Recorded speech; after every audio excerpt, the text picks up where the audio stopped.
पावन दिन और प्रसंग पर हम चर्चा कर रहे हैं उत्तम संयम धर्म की। किसकी चर्चा कर रहे हैं?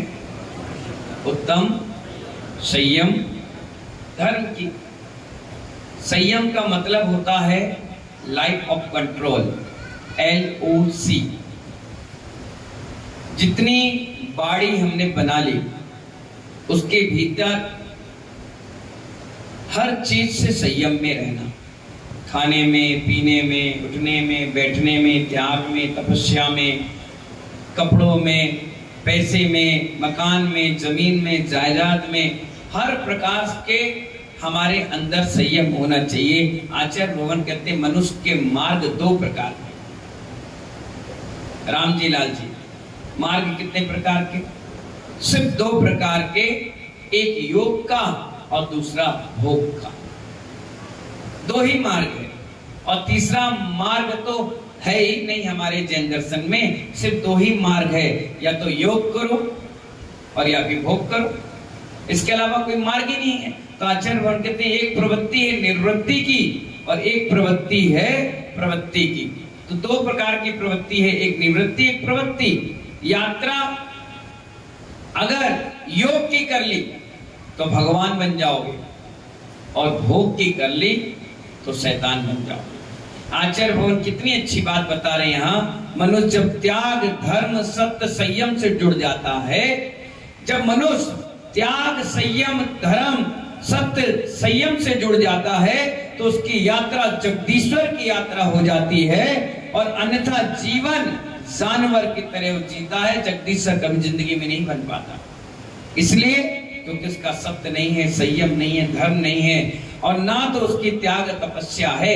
क्योंकि मनुष्य जीवन सिर्फ संयम के लिए मिला है। किसके लिए मिला है? सिर्फ संयम के लिए मिला है। देवता भी तरसते हैं, नारकी भी तरसते हैं कि हमें कब संयम मिल जाए और हम भी यहां से मोक्ष को प्राप्त करें। सिर्फ एक मनुष्य पर्याय है, सिर्फ एक मनुष्य पर्याय जिसे हम संयम को धारण करते हैं। संयम यानी जो त्याग करते हैं ना, नियम लेते हैं, वो पावरफुल ताकत सिर्फ इस कर्म भूमि में है जहां पे हमने जन्म लिया है। भगवान आत्मा ये बता रहे हैं 3 खंड का अधिपति। कितने खंड का? 3 खंड का अधिपति रावण, जिसका नाम दशानंद था, वो भी मालूम है आने वाली 24वीं में तीर्थंकर बनेगा। किस कारण से बनेगा? सिर्फ एक कारण से बनेगा कि उसने एक मुनिराज से नियम लिया था। क्या लिया था? इसलिए तो लोग आकर के नगर में साधु हो तो उनके पास आकर सिर पर चढ़ाते हैं और कहते हैं आज हमारा उपवास है, आप आशीर्वाद दीजिए। आज हम आलू का त्याग करें, हमें आशीर्वाद दीजिए। रात्रि भोजन त्याग करें, आज हम 2 अनाज लेंगे। आज हम माला फेरेंगे, आज हमें ये नियम दे दो। क्यों साधु से लेते हैं? इसी उदाहरण के कारण, क्योंकि बाली मुनिराज कहां बैठे थे? अनंत बल मुनिराज। कौन से मुनिराज थे? जंगल में तपस्या कर रहे थे। पर ये रावण विद्याधर वहां से निकल रहा था। मुनि भक्त था, कट्टर मुनि भक्त, भगवान तीर्थंकर शांतिनाथ की अलाद आनंद से भक्ति करता था। जब इनने मुनिराज को देखा तो इसका मन प्रफुल्लित हो गया, क्योंकि जो धार्मिक व्यक्ति होता है वो मुनियों को देखकर खुश हो जाता है, और जो अधार्मिक व्यक्ति होता है वो मुनियों को देखकर ईर्ष्या करता है। अगर वो भी ये भी चाहता है कि महाराज हमारा नाम ले, हमें सम्मान करे, लेकिन हम महाराज का कोई सम्मान ना रखें, उनकी बात को अनादर कर दे, तो महानुभाव रावण बड़ा मुनि भक्त इंसान था। और वो जैसे मुनि महाराज को देखा, अनंत बल मुनिराज था उनका नाम, जैसे उनको देखा तो उनके पास आकर के खड़ा हो गया। वो आंख बंद करके बैठे थे, आंख खोले देखे, अरे दशानंद खड़ा है। ने कहा आओ दशानंद बैठो और सुनाओ। कहने लगा मुनिराज, चर्चा करने लगा तत्व ज्ञान की। उन्होंने कहा देखो रावण, ये जीवन संयम के लिए मिला है। अगर संयम ना रहा तो पेड़ में जैसे दीमक लग जाती है, खोखला कर देती है लकड़ी को, ऐसी असंयम हमारे जीवन को खोखला कर देगा, हासिल कुछ होने वाला नहीं। उन्होंने कहा ठीक है गुरुदेव, बताओ क्या नियम ले लूं। उन्होंने कहा बताओ तुम कौन सा नियम लोगे। बोले एक नियम लूंगा, जब तक पर स्त्री मुझे नहीं चाहेगी मैं उसका भोग नहीं करूंगा। उन्होंने कहा तथास्तु, नियम दे दिया और वो आ गया। सीता को चाहता तो था, पकड़ के भी ले आया, अपहरण करके रखा भी रहा महीनों महीनों, लेकिन टच नहीं किया। क्यों? क्योंकि उसका नियम था कि जब तक वो चाहेगी नहीं, जब तक मैं उसका भोग नहीं करूंगा। और इतने नियम के कारण वो मरना पसंद कर गया, इस जीवन लीला को समाप्त कर गया। लेकिन इतने संयम से महानुभाव, उसका संयम, उसकी त्याग, उसकी पराकाष्ठा इतनी मजबूत थी कि उसको तीर्थंकर प्रकृति का बंध बंध गया और आने वाली 24वीं में भगवान तीर्थंकर बन जाएगा। अब आप सोच लीजिए, आप सुबह से शाम तक कितने नियम ले लेते हैं, लेकिन करते क्या है? मजबूरी में उसको तोड़ देते हैं।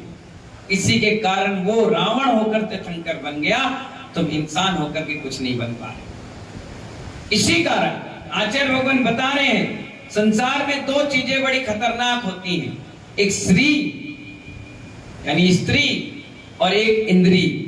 ये ऐसा ईंधन है, जितना भोग करोगे उतना और आकांक्षाएं बढ़ती हैं।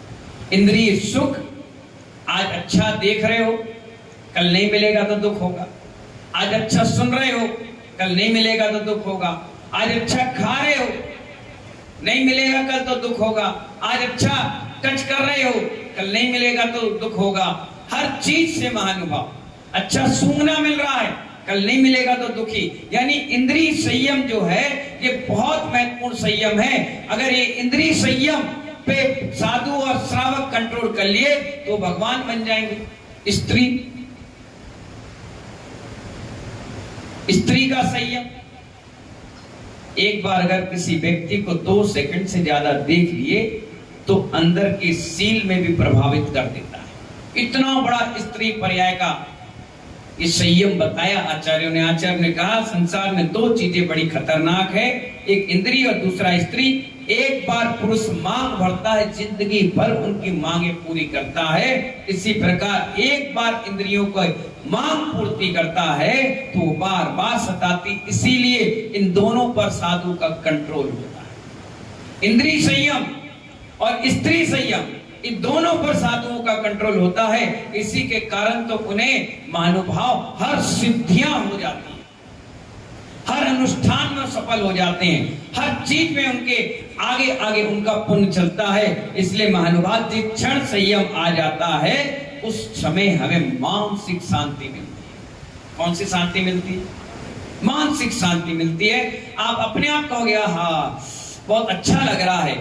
कुछ लोग आते हैं ना, बड़े बड़े सिने स्टार, जैसे हमारे अक्षय कुमार, जब उनसे इंटरव्यू लिया गया, अब पूछा गया बताइए कुछ आप अपने बारे में बताइए, अपने फिटनेस के बारे में बताइए। इतने 50 साल 48 साल के होने के बाद भी इतने फिट एंड फाइन कैसे रहते हैं? उन्होंने एक ही बात कही।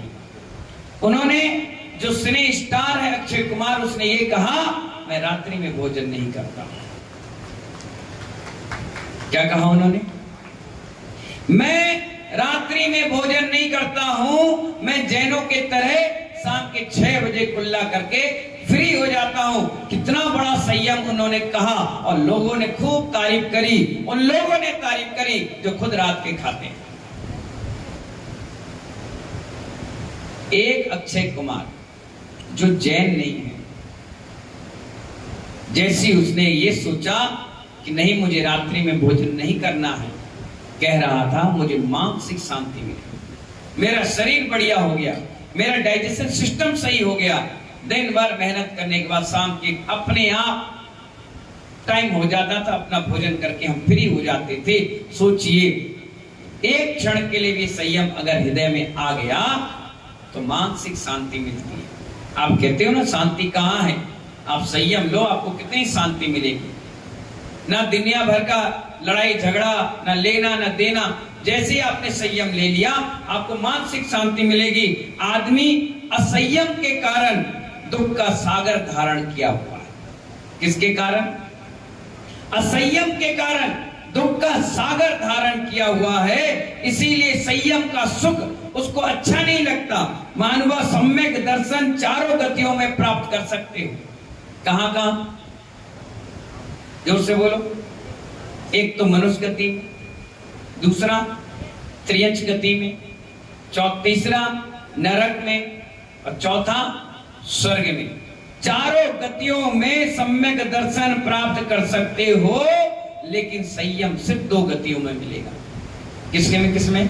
या तो मनुष्य गति में और या फिर त्रियंच गति में। और उसके बाद भी महानुभाव मनुष्य या त्रियंच में, उसमें भी देश संयत संयम त्रियंच को होता है और संयत सकल संयत सिर्फ मनुष्य ले सकता है। यानी मुनि बनने का हक सिर्फ मनुष्य को है, और मनुष्य में भी जेठ को है, और जानवर सिर्फ प्रतिमाधारी श्रावक बन सकता है। जैसे एक शेर भगवान महावीर की जीभ में था, वो जीभ जो शेर था उसने भी संयत लिया था, एक देश संयत, और क्या किया? पत्तों को खा खा कर अपना जीवन जिया और मरकर भगवान महावीर बना।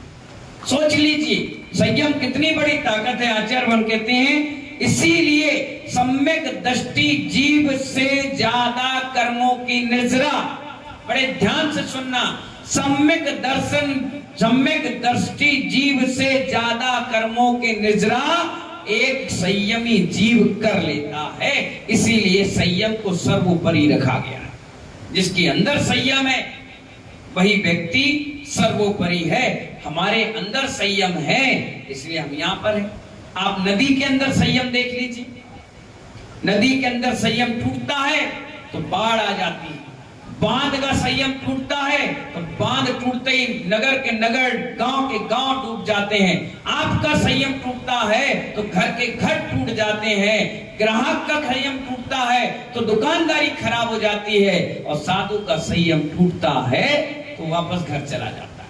संयम की ताकत है, जो वाणी संयम है, मन का संयम है, इंद्रियों का संयम है, जिस कारण तुम यहाँ बैठकर उनकी हर आज्ञा को मान लेते हो।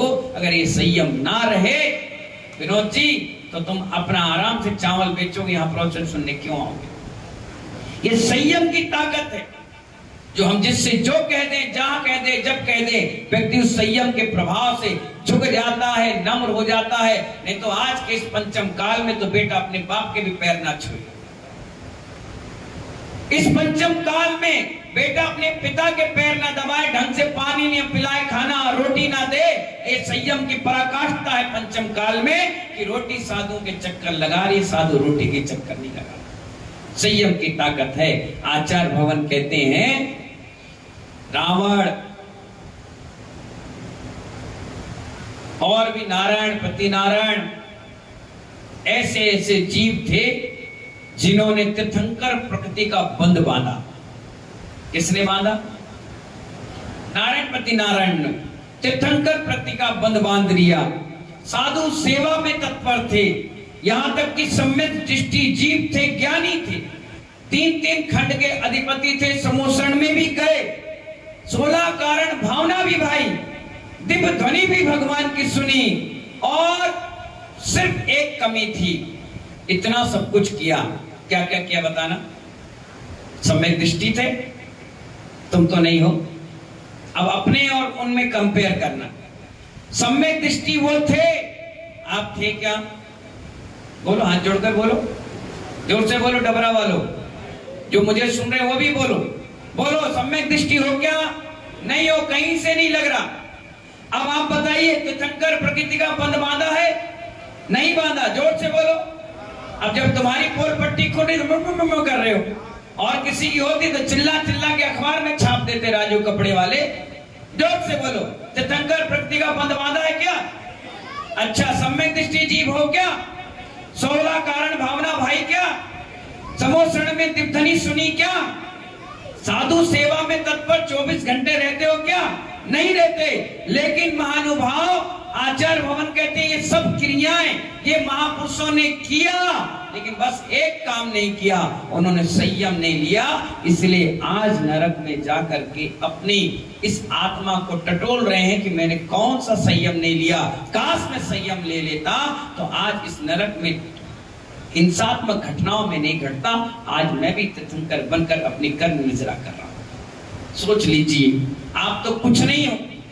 3 मिनट 13 में न 16 कारण भावना भाव, न सम्यक दृष्टि, न तीर्थंकर की ध्वनि सुनो, न समोसण में जाओ, न आप तीर्थंकर प्रकृति का बंध बांधे हो और अकड़ते ऐसे हो जैसे पूरा संयम त्याग तपस्या तुम्हें ठेका मिल गया है। नहीं मानूंगा, इतने गुमान में मत रहो, डूब जाओगे, तिनका भी सहारा नहीं मिलेगा। कौन तुम्हें पूछने वाला, कौन तुम्हें बोलने वाला? वाणी में संयम, इंद्रियों में संयम, क्या बोलना है, कब बोलना है, कैसे बोलना है, किससे बोलना है, कहां बोलना है, क्यों बोलना है, ये सब चीजें अगर नहीं आ रही है तो भी आपका जीवन बेकार है। कहीं भी कुछ बोल दिया, कहीं भी किसी से कुछ कह दिया, नहीं। आचार्य कह रहे हैं इतना सब कुछ होने के बाद भी उन्होंने क्या नहीं किया, इतना जबरदस्त सब कुछ किया उन्होंने, लेकिन संयम धारण नहीं कर पाए। इस कारण से वो आज भी भटक रहे हैं।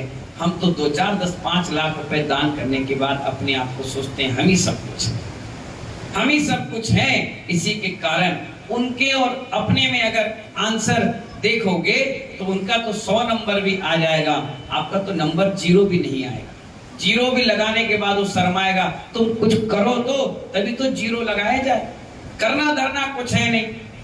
एक बात हमारे गुरुदेव कहते हैं, हाथ जोड़िए, जानते हम है नहीं, बोलो, जानते हम है नहीं, मानते किसी की है नहीं, जोर से बोलो। जानते हम किसी की नहीं है, मानते किसी के है नहीं, और फिजूल की बातों को तानते जरूर।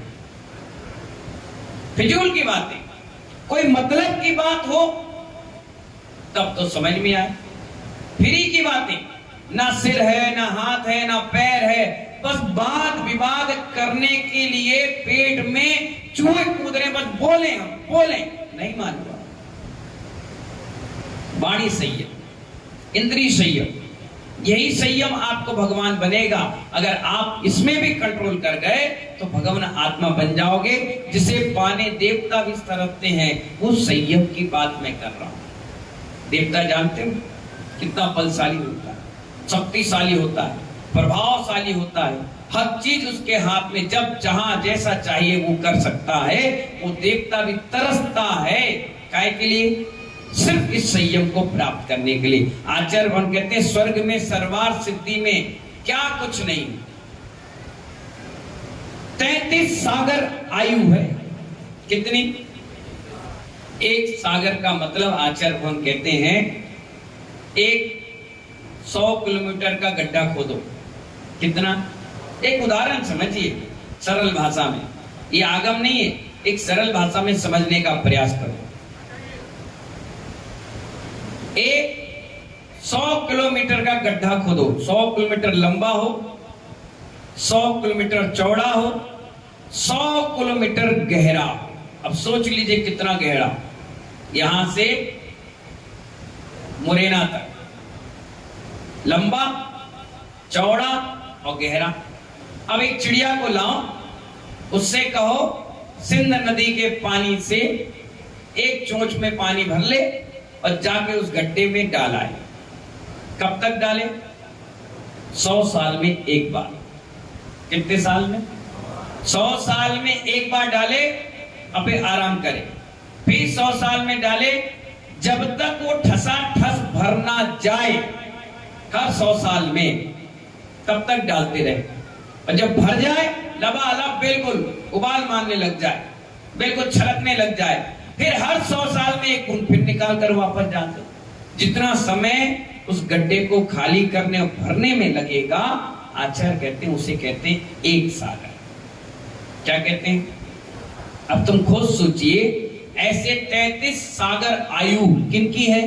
सर्वार सिद्धि के देव, और वहां से आने के बाद सिर्फ भगवान आत्मा बनते हैं। तो आचार्य भगवान कहते हैं स्वर्ग में सर्वार सिद्धि में क्या क्या कुछ नहीं है। संपत्ति है, वैभव है, लेकिन कुछ भी नहीं भोग पा रहे वहां के देवता। 24 घंटे सिर्फ तत्व ज्ञान की चर्चा चलती है और कुछ नहीं। 33 सागर पर्यंत आयु बिना कुछ खाए पिए रहते हैं। 33,000 वर्ष में एक बूंद कंठ में आता है सिर्फ अमृत। कितने? तुम कितनी देर पहले खा के आए थे? आधे घंटे में। 1 घंटे के बाद फिर चर के आ जाओगे, 2 घंटे के बाद फिर खा लोगे, शाम के फिर रात के भी नहीं छोड़ोगे। अब आप सोच लीजिए जितनी आयु उनकी है उसी में 1000 जोड़ लीजिए, 33 सागर आयु पर्यंत है तो 33,000 वर्ष में एक बार कंठ में अमृत आ जाता है। बस अब 33,000 सागर आगे तक वो कुछ भी नहीं खाएंगे पिएंगे और एक बूंद कंठ अमृत में आ जाता है और 33 पक्ष में एक बार सांस लेते हैं। कितने? 33 पक्ष। एक पक्ष यानी 14 से 15 दिन का होता है, यानी 33 पक्ष में एक बार सांस लेते हैं। सांस भी नहीं लेते हो, सिर्फ एक ही चर्चा करते हैं, तत्व की तत्व की तत्व की, ना दुकान की, ना मकान की, ना शरीर की, ना सौंदर्य की, ना खाने की, ना पीने की, ना कमाने की, सिर्फ एक ही चर्चा करते हैं, तत्व की तत्व की तत्व की। और उसके बाद में महानुभाव एक हाथ का शरीर रहता है। कितने हाथ का? एक हाथ का शरीर रहता है और किसी भी प्रकार का सुख का भोग नहीं करते, सब कुछ संपदा ऐसी पड़ी रहती है। एक बार जो चर्चा कर लें वो दोबारा कभी नहीं करते। क्या कहा मैंने? एक बार जो चर्चा वो कर लें वो दोबारा करते नहीं। इसका मतलब ये है, ये मत समझना कि उनको आता नहीं है, उनके पास इतने सारे विषय हैं कि एक बार करने के बाद दोबारा मौका नहीं मिलता। उन्हें भी सौदरबिंद देखकर सोचता है। क्या सोचता है? उन्हें भी देखकर सौदरबिंद जैसा व्यक्ति सोचता है कि मुझे कब मनुष्य पर्याय मिल जाए। ये जो पर्याय तुमने और हमने धारण की ना, वहां के देवता भी सोच करके हैरान होते हैं कि हमारे पास सब कुछ है। 33,000 वर्षों के बाद तो मैं कंठ में अमृत झल रहा, 33 पक्ष के बाद तो मैं सांस ले रहा, रुपया पैसा धन दौलत संपत्ति सब कुछ है, इंद्राणी है, सब कुछ सुख सुविधा है, फिर भी एक कमी है, संयम नहीं है। क्या नहीं है? तरसते हैं बेचारे, रोते हैं, बिलखते हैं कि अरे हमें संयम मिल जाए, अफसोस ग्रहण करते हैं, ओहो संयम नहीं है। संयम होता तो आज हम भी मुनि बन करके मोक्ष चले जाते। तरसते हैं, तभी तो वहां से आने के बाद वो तीर्थंकर बन करके मोक्ष जाते हैं। जिन्होंने इतना पुण्य किया है महानुभाव, उनका पुण्य कहाँ जाएगा? तीर्थंकर पवित्र का बंध बांध कर मोक्ष जाते हैं। इसलिए महानुभाव आचार्य भगवान कहते हैं संयम ही एक ऐसी चीज है जो संसार परिभ्रमण से हमें छुटकारा दिला पाती है और हमें मुक्ति दिलाती है। वो है हमारा संयम का मार्ग। किसका मार्ग है? संयम का मार्ग है। बच्चा घर में बैठा हुआ था और माँ बर्तन मांज रही थी। अक्सर देखना घर में छोटे छोटे बच्चे आ जाते हैं माँ के पास, बैठ जाते, माँ क्या कर रही हो? बोले बर्तन मांज रही। काय के लिए मांज रही? काले पड़ गए। क्या कह रहे हैं? काले पड़ गए, गंदे हो गए। तो बोले इसको मांजने से क्या होगा? बोले साफ हो जाएंगे, चमक जाएंगे। बोले अच्छा चमक जाएंगे, फिर उसके बाद क्या करोगे? बोले फिर इसमें भोजन बनाएंगे, तुम लोग को परस के देंगे। बोले अच्छा। तो आचार्यों ने कितना बड़ा उदाहरण दिया, जैसे बर्तन मांज कर साफ किया जाता है, ऐसी संयम लेकर आत्मा को साफ किया जाता है। उसमें लगी हुई गंदगी साफ हो जाती है। ये 10 लक्षण पूरा 10 दिन संयम का ही तो पर्व है, त्याग तपस्या का तो पर्व है। आप देखिए जो 10 दिन पहले मूछें ऐंठ रहे थे, जो यूं करके बैठे थे, जो तंगे चलते थे, तो जब से एकासन कर रहे हैं तो ऐसे बैठते हैं, चेहरा लटका रहता है, शरीर बिडोल सा हो गया है, बैठने का ढंग टेढ़ा मेढ़ा हो गया। उनसे पूछा जाए कहा भाई कैसे? एकासन चल रहा है। अरे तो भाई अच्छे से बैठो ना। तो थोड़ा थक गए, चक्कर से आ रहे, कभी किया नहीं ना, पहली बार करने। जब इतना सा संयम रखने में तुम्हारे आत्मा हिल गई और जिंदगी भर का संयम रखोगे तो क्या होगा? कितने परिणाम शांत हो जाएंगे। अभी कोई गुस्सा दिला दे तो आप कहते हो हमें गुस्सा मत दिला, हमारा उपवास है, हमें गुस्सा मत दिला, हमें काम मत बोलो। अब आप सोच लीजिए, आपके मन में मानसिकता बन चुकी है कि मैं त्यागी बन गया, मैं तपस्वी बन गया हूं। सोचिए, जब इतना करने में आपका गुणस्थान बढ़ने लगा तो आप हमारे जैसा त्याग करके यहाँ बैठोगे तो आपका परिणाम कितने निर्जल होंगे। इसलिए आप कहते हो ना महाराज आप कितने सरल हो। मैं सरल नहीं हूं, मेरा संयम मुझे सरल बना देता है। मैं गुस्सा चाह कर भी नहीं कर सकता, मैं किसी को डांट और फटकार भी नहीं सकता। क्यों? क्योंकि मेरा गुणस्थान मुझे रोकता है कि नहीं, तुम्हारे लायक ये बोलने की कैटेगरी नहीं है। इसलिए तो आचार्य भगवान कह रहे हैं, जिस प्रकार बिना सिर के, बिना मुख के मूर्ति बेकार नजर आती है। किसी मूर्ति को कोई बनाए और उसका ये सिर ना बनाए तो कैसे लगेगी? आप तो उसको मूर्ति मानोगे नहीं, क्योंकि बिना चेहरे के आप समझ ही नहीं पाओगे कि मूर्ति है कि क्या है। आचार्य भगवान बता रहे, जिस प्रकार मंदिर सिर धड़ नाक रहित चेहरा बन जाता है, उसको हम कोई महत्व नहीं देते, इसी प्रकार अगर संयम नहीं है तो हम उस व्यक्ति को मनुष्य भी नहीं समझते। जिसके अंदर संयम होगा, आप देखिए जानवर भी संयम में रहता है। आपके यहाँ पालने वाले पशु पक्षी या जानवर जिसे आप खिलाते पिलाते हैं, वो भी लिमिटेड समय पर भोजन करता है, उसके बाद वो भी नहीं। आप देख लीजिए, जितने पक्षी हैं दिन भर खाएंगे, घूमेंगे फिरेंगे, अपना खाना पीना खाएंगे, लेकिन शाम के अपने घोंसले में आने के बाद वो कुछ खाते पीते नहीं। उनका कितना बड़ा संयम त्याग है। तो आचार्य भगवान कहते हैं, जिस प्रकार मंदिर पर शिखर नहीं, शरीर में मुख नहीं, इसी प्रकार मनुष्य जीवन में संयम नहीं तो सब कुछ बेकार। आचार्य भगवान कह रहे हैं, 24 घंटे पाप कमा रहे हो, उससे छुटकारा पाने के लिए मात्र एक संयम ही उपाय है। और ये उपाय अगर आपने कर लिया तो जीवन आपका धन और धर्ममय हो जाएगा। इन्हीं मंगल भावनाओं के साथ सभी को मंगल मंगल आशीर्वाद। और कोशिश